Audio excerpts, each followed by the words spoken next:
Deus, querido, vamos voltar para o tema. O pecado de blasfêmia, que eu uso contra mim e contra os outros. Quando as minhas doutrinas, que eu uso para mim e para ensinar os outros, os meus conselhos, só servem para levar pessoas para longe de Deus ou para eles falarem contra tudo que é a verdade da Bíblia. Quando eu sou culpado de que a verdade bíblica seja exposta no mundo como mentira, como coisa que ninguém deve nem seguir, porque eu agora estou despregando tudo que eu já preguei. Então, tenha cuidado com isso. Bem, daqui a pouco vamos falar de Romanos 2, onde Paulo diz: o nome do Senhor é blasfemado no meio dos gentios por causa de vocês.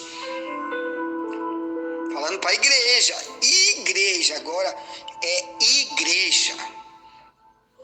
Tá? Não é ímpio que está agora publicamente dizendo: eu sou ímpio agora, sou muçulmano. Não é isso. Agora falando de igreja, comportamento de igreja. Mas primeiro vamos voltar para quando alguém blasfemava antigamente, antes do cristianismo, o que já estava escrito na lei para os judeus, por exemplo, no livro de Ezequiel. Vamos lá. O livro de Ezequiel. Amém? Ezequiel vem depois de Isaías, que depois também vamos falar um pouco do povo da época de Isaías. Mas vamos falar, depois vem Jeremias, depois vem Ezequiel, né?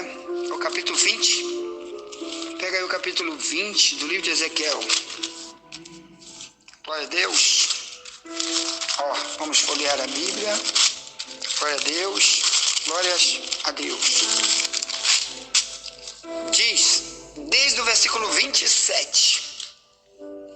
Ezequiel 20, verso 27 em diante, se lê assim: portanto, fala à casa de Israel, ó filho do homem, e diz-lhe: assim diz o Senhor Jeová, ainda nisto me blasfemaram vossos pais, e transgrediram contra mim, porque havendo-os eu introduzido na terra sobre a qual eu levantara a mão para a dar, então olharam para todo outeiro alto e para toda árvore frondosa, e sacrificaram ali os seus sacrifícios, e apresentaram ali a provocação das suas ofertas, e puseram ali os seus cheiros suaves, e ali derramaram as suas libações. E eu lhes disse: que alto é este, onde vós ides, e seu nome tem sido Bamá até o dia de hoje. Portanto, diz a casa de Israel: assim diz o Senhor, vós vos contaminais a vós mesmos, à maneira de vossos pais, e vos prostituís com as suas abominações? E quando ofereceis os vossos dons e fazeis passar os vossos filhos pelo fogo, não é certo que estáis contaminados com todos os vossos ídolos até este dia? E vós me consultaríeis, ó casa de Israel? Vivo eu, diz o Senhor Jeová, que vós não me consultareis. E o que veio ao vosso espírito de maneira alguma sucederá, quando dizeis: seremos como as nações, como as outras gerações da terra, servindo a madeira e a pedra. Vivo eu, diz o Senhor Jeová, que com mão forte e com braço estendido e com indignação derramada hei de reinar sobre vós. E vos tirarei dentre os povos, e vos congregarei das terras nas quais andais espalhados, com mão forte e com braço estendido, com indignação derramada, e vos levarei ao deserto dos povos, e ali entrarei em juízo convosco, face a face, como entrei em juízo com vossos pais no deserto, na terra do Egito, assim entrarei em juízo convosco, diz o Senhor Jeová. Eu vos farei passar debaixo da vara, e vos farei entrar no vínculo do concerto. E separarei dentre vós os rebeldes e os que prevaricaram contra mim, da terra dessas prevaricações os tirarei, mas a terra de Israel não voltarão, e sabereis que eu sou o Senhor.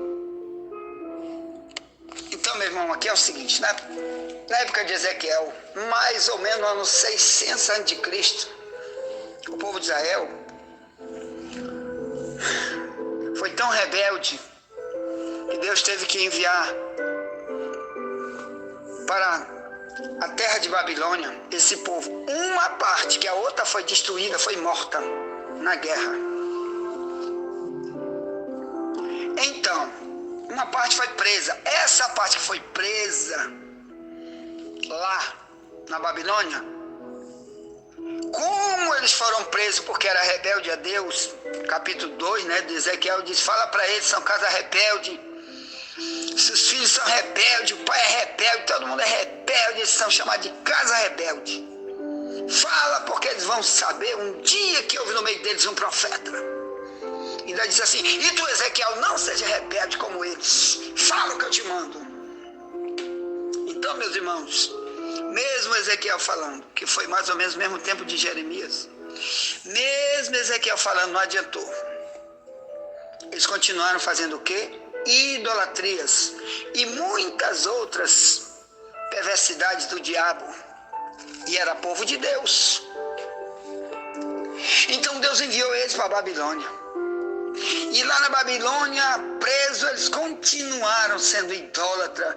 Poucos na Babilônia mudaram o comportamento, como Daniel, que foi para lá também, nessa mesma época. Poucos o comportamento era de servo de Deus, como Sadraque, Mesaque, Abednego, que também foi com Daniel para a Babilônia. E o próprio Ezequiel, que também foi para a Babilônia. E lá dentro da Babilônia, Deus usava Ezequiel. E às vezes Deus dava visões para ele, revelações. E ele vinha até Jerusalém em visões, em revelações, para mostrar uma outra parte do povo de Deus que tinha ficado, que também continuava nas suas mesmas, que ele chama aqui de prevaricações. O que é prevaricação? É quando o dever é esse, é X, você deve fazer isso, você sabe que é isso, e você não faz. O nome disso é prevaricação. Então, queridos, então Deus está dizendo, olha, infelizmente, eu vou tirar de vocês os rebeldes, viu? E vou usar a vara contra vocês.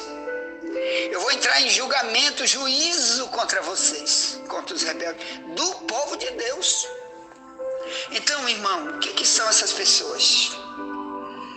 Lá quando eles foram presos, o povo que estava lá também, de outras nações, dizia, vem cá, esse povo não é o povo de Deus, vem para cá por quê? Está preso por quê? E eles são idólatras, e o povo via os costumes deles, da idolatria igual ou pior do que o povo das nações. O povo de Babilônia, porque dentro de Babilônia havia várias nações também presas lá dentro. Nessa época a Babilônia tinha invadido muitas nações, não era só Israel. Então muita gente de outros países estava preso lá também. E o povo dizia, vem cá, mas esse aí que diz que é povo de Deus. E eles estão em idolatria, quem mata, mata, quem rouba, rouba. Quem fuma diamba. Quem é prostituto, quem é gay. Vocês não são povo de Deus? Que negócio é esse?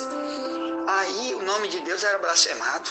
Então isso foi um dos motivos de aquele povo ter ido para a Babilônia, que antes eles já estavam fazendo isso dentro das terras de Israel, a mesma coisa diabólica, e uma parte foi presa e continuou fazendo a mesma coisa, blasfemando o nome de Deus com o quê? Com comportamento. Então cuidado com o nosso comportamento, viu, irmão? Nós temos que saber o que os outros estão vendo em nós, falando de nós. Não estou falando de calúnia, calúnia é outra coisa. Calúnia, todo cristão verdadeiro vai ser caluniado. Diz Mateus 5, 10 a 12. Jesus diz, bem-aventurado vocês, quando vos caluniarem e disserem todo mal contra vós por minha causa. Ele diz assim, bem-aventurados, porque assim também grande é o galardão de vocês no céu, porque assim perseguiram os profetas que vieram antes de vocês. Então, calúnia é uma coisa, mas o pior é alguém tá querendo fazer igual o que eu fiz, o que eu faço de mal, ou tá falando mal do meu comportamento, porque eu digo que sou de Deus. Isso, o nome disso é blasfemar o caminho da verdade.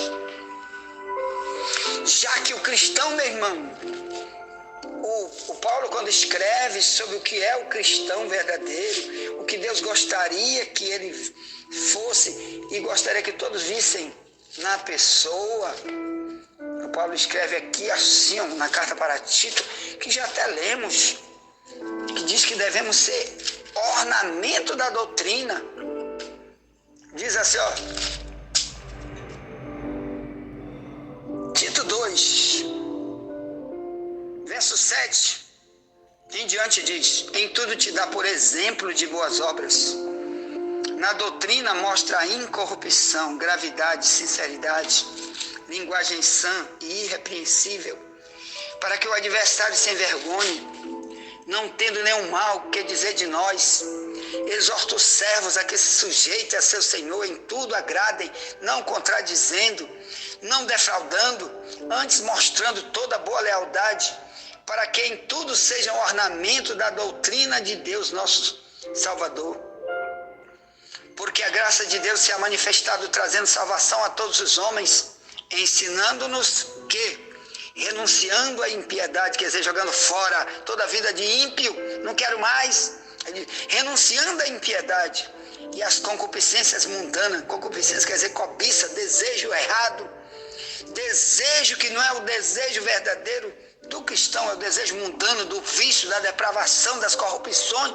Isso que é concupiscência. Renunciando às concupiscências mundanas, vivamos neste presente século sóbria, justa e piamente, aguardando a bem-aventurada esperança e o aparecimento da glória do grande Deus e nosso Senhor Jesus Cristo, o qual se deu a si mesmo por nós, para nos remir, quer dizer, tirar, arrancar de toda iniquidade, purificar para si um povo seu especial, zeloso de boas obras. Fala disto, exorta, repreende com toda autoridade, ninguém te despreze.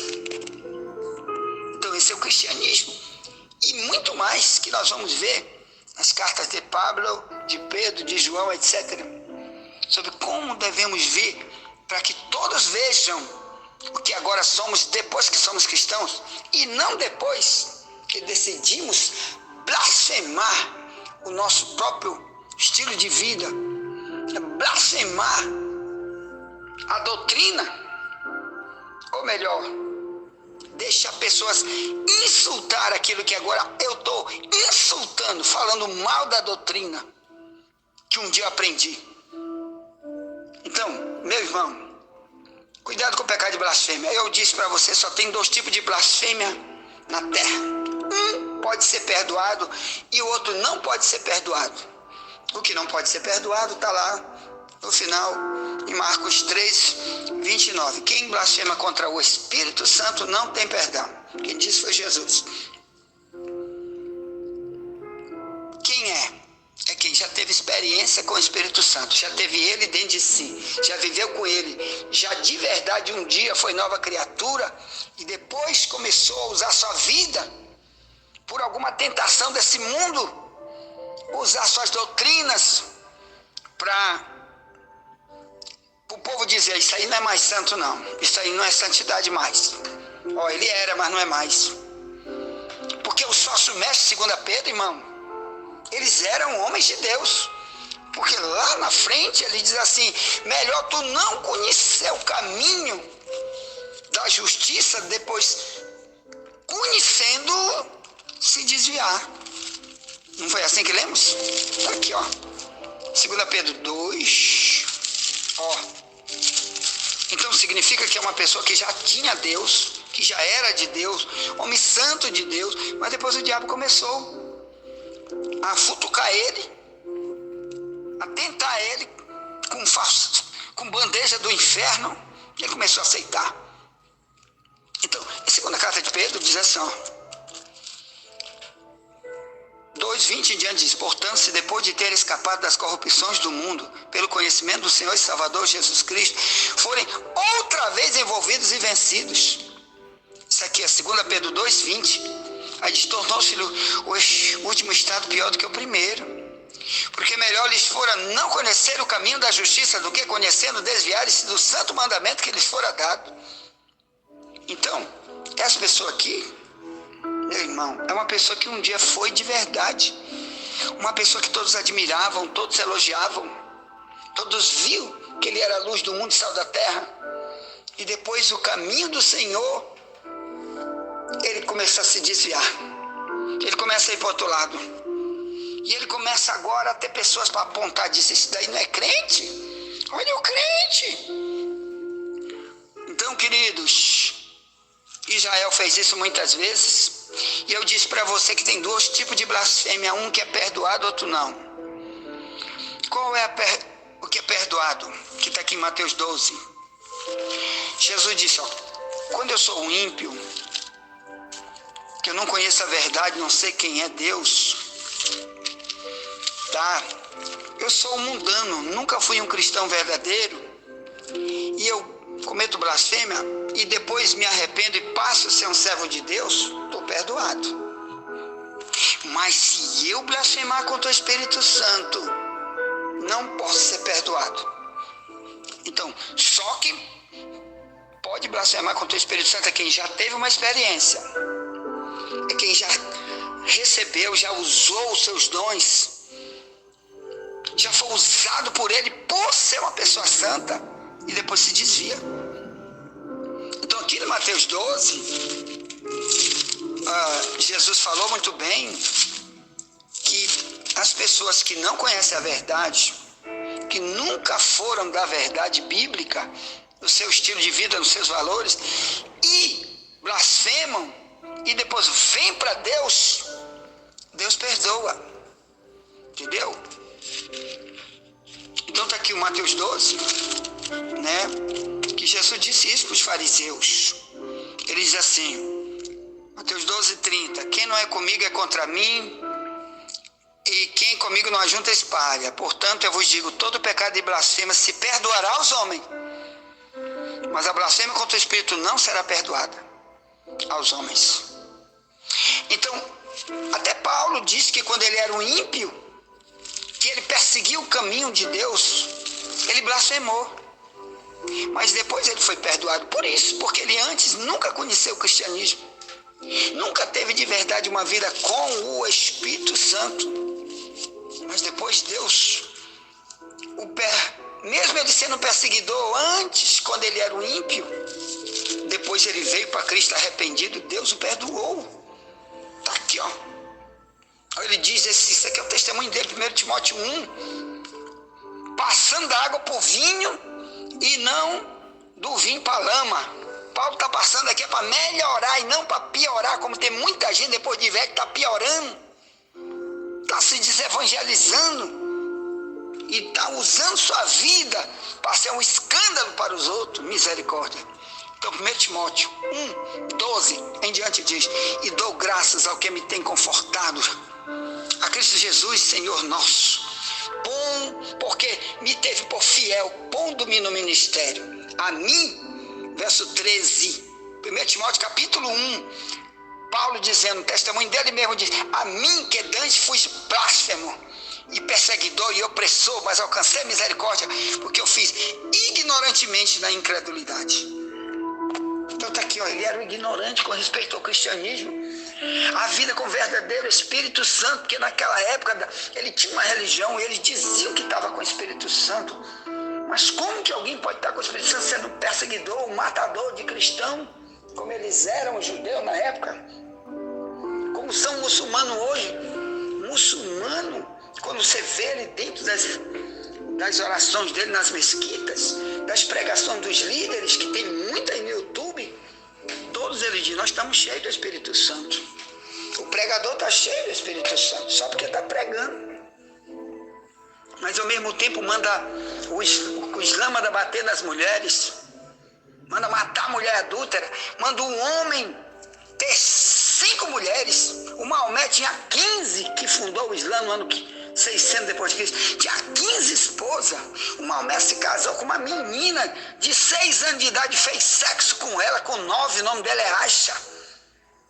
Um barbudo de 60 anos de idade se casa com uma menina de 6 anos. E tem coragem de dizer que estão cheios do Espírito Santo.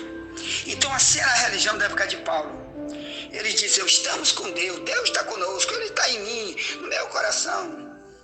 Mas ele só veio encontrar o Espírito Santo, verdade. A verdade bíblica, quando ele se entregou para Jesus, passou a ser um homem de Deus, um homem santo de Deus. Aí sim, nunca mais Paulo foi um blasfemo. Nunca mais usou a vida dele para alguém dizer, rapaz, tu não é cristão, tu bebe cachaça? Que negócio é esse? Então, os homens de Deus, irmão, que não conhecem a Deus é uma coisa, viu? Mas homem de Deus que já conhece e tem Deus, e agora ensina falsamente, ou leva a multidão de gente pelo seu estilo de vida, a estar falando mal da própria igreja, dizer, essa igreja aí eu não vou mais, olha o líder agora como está aí, todo escangalhado, lascado, e é líder, eu não vou mais para essa igreja. Você está usando você para ser um instrumento de blasfêmia, porque Deus queria que através do teu nome pessoas fossem para o cristianismo por causa do teu nome, por causa das tuas doutrinas, da tua santidade, e não pelo satanismo do diabo. Cuidado com isso, meu irmão. Envie essa mensagem para alguém, já voltaremos. Nunca te esquece, amanhã vamos estudar sobre negando com suas obras, vai ser o tema de amanhã, tá certo? 2 Pedro 2, diz que os falsos profetas vão negar aquele que o resgatou. Olha aí, ó, negar aquele que o resgatou. Misericórdia, já fui resgatado, depois de um tempo agora eu vou começar a negar tudo que ele fez por mim. Misericórdia. E dê essa mensagem para alguém, já voltaremos, nunca te esquece. Somente a verdade nos libertará.